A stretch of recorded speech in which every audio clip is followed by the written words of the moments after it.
Welcome to 5 Good Minutes. You're listening to today's inspirational message on the book of Galatians with Kurt Bjorklund. Galatians 6, in many ways, 5 and 6, are the outworking of having the Spirit in you, the gospel at work in you. And I've said that chapter 6 deals with these ditches that we can get off of in terms of the application of our life. Here's the second ditch. Verse 1. Brothers, if anyone is caught in a transgression, you who are spiritual should restore him in a spirit of gentleness. Keep watch on yourself, lest you too be tempted. So this ditch, if I'm going to describe it, is instead of restoring, seeking to help people, leads to either living in a place where you criticize people on one side, or instead of seeking to restore, you just simply say, oh yeah, look at them, look at how they live, or completely avoiding any kind of confrontation, in part because we want to be liked and are unwilling to challenge or restore. And this idea here of restoring is a word that means to mend or repair.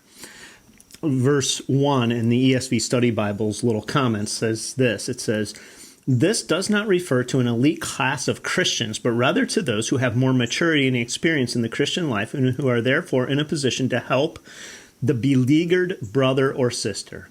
The adjective spiritual means living and walking according to the Holy Spirit. And then it says, see chapter 5, verse 16 and others. And it includes, but is not limited to the qualities in Galatians 5, 22 through 23. So to mend or to repair means to bring back somebody in a spirit of gentleness. And so the non-gospel healed, the non-spiritual approach is to simply sit in critique, assessment, catty comments of others, or to simply say, I don't have anything that's required of me here because I don't feel the need to engage in this. But the person who really understands the gospel will seek to bring people. And then there's this back to the gospel. And then there's this little phrase, do it in gentleness so that you're not tempted. Now, what is the temptation here? Well, it could be pride, because he's just talked about it in chapter 5, verse 25, 26. It could certainly be temptation to go down the same path that this other person is, because sin and walking away has a temptation. It has an allure. So when trying to help restore people, he's saying, don't get caught up in what they're caught up in. Proverbs chapter 26, verse 4 and 5 has this very famous couplet of Proverbs. It says, answer not a fool according to his folly, lest you be like him yourself. And then it says, answer a fool according to his folly, lest he be wise in his own eyes. And this is a juxtaposition of two ideas, true in Proverbs, where you have to know how and what to apply at what time.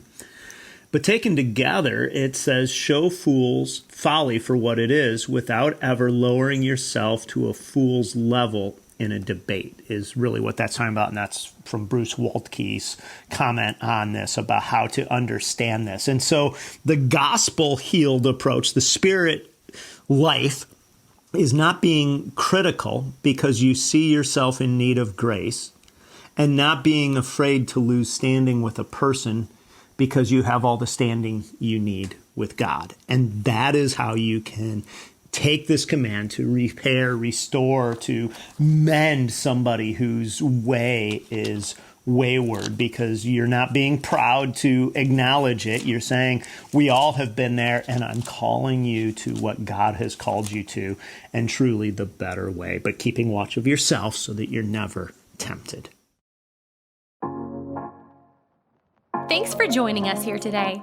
There's a lot of great content to explore on Orchard Hill Plus and on the Orchard Hill main feed from the weekend. Have a great day.